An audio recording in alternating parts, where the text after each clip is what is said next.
श्री गुरुवे नमः। ईश्वरो गुरुरात्मेति मूर्तिभेदो विभागिने व्योमवत् व्याप्तिदेहाय दक्षिणामूर्तये नमः। ओम द्यो शांति अंतरिक्ष शांति पृथ्वी शांति आपाः शांति ओषधयः शांति वनस्पतयः शांति विश्वे देवाः शांति ब्रह्म शांति सर्वं शांति शांति एव शांति सामा शांतिरेधि। ओम शांति शांति शांति। प्रणाम। भगवान पुरुषोत्तम योग स्वामी अखंडानंद सरस्वती जी का दिव्य ग्रंथ और भगवान श्रीमद् भगवद गीता के 15वें अध्याय के 7वें मंत्र की व्याख्या चल रही है। मम एव अंशः जीवलोके जीवभूतः सनातनः।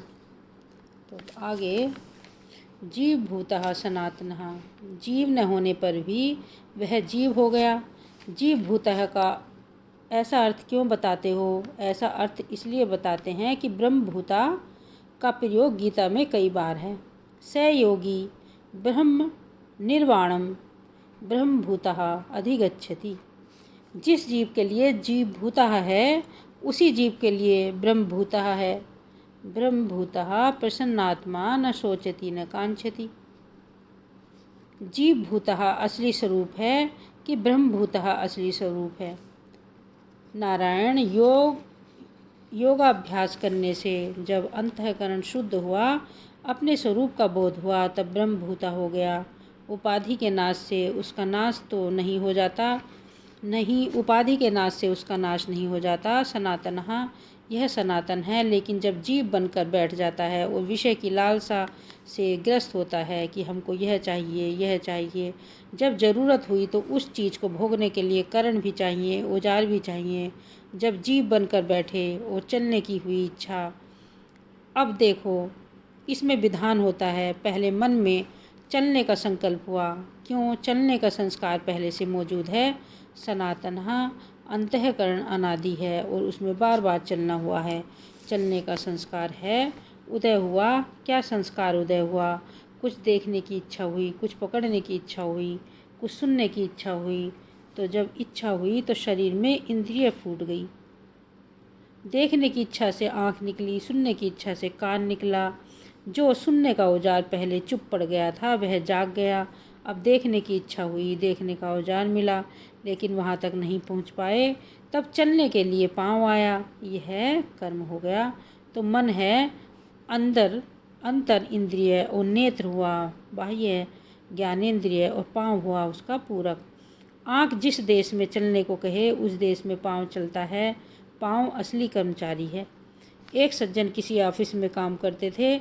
उनसे पूछा गया कि आप क्या काम करते हैं? बोले कि मैं ऑफिस में कार्य करता हूँ।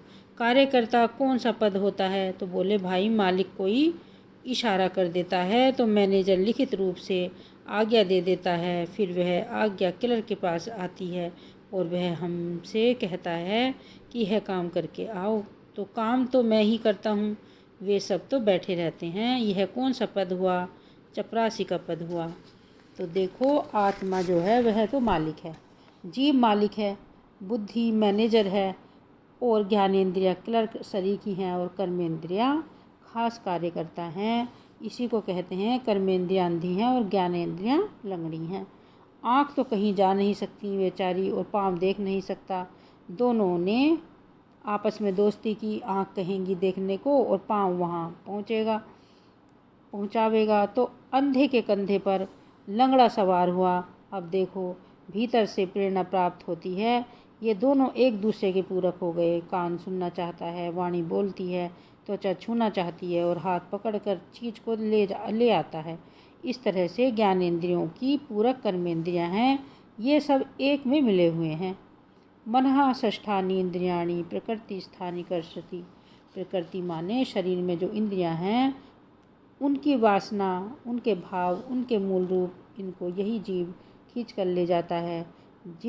जिसके मन में मांस खाने की बहुत इच्छा होती है, वह जीव कहाँ ले जाएगा? इच्छा इंद्रियों को कहाँ ले जाएगी?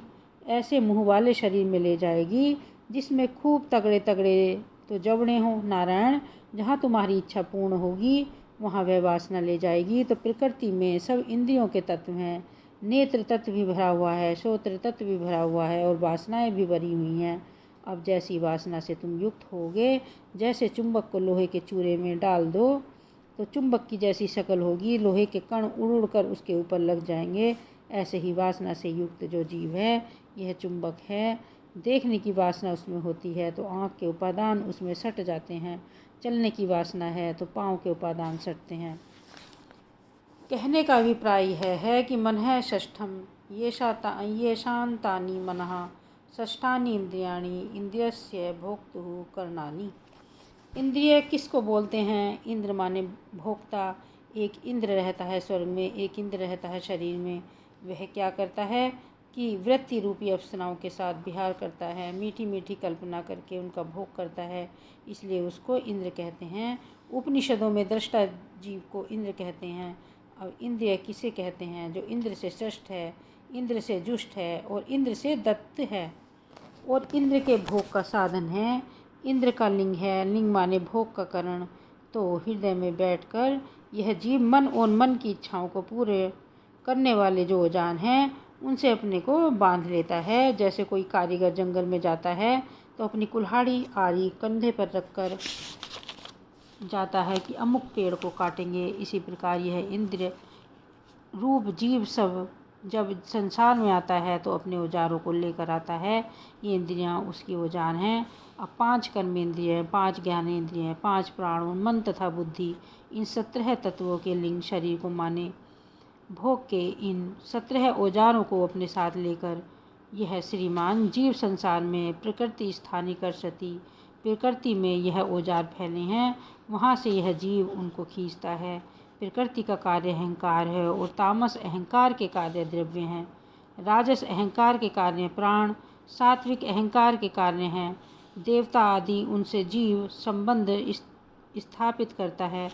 अथवा प्रकृति माने शरीर। जब यह जीव जाने लगता है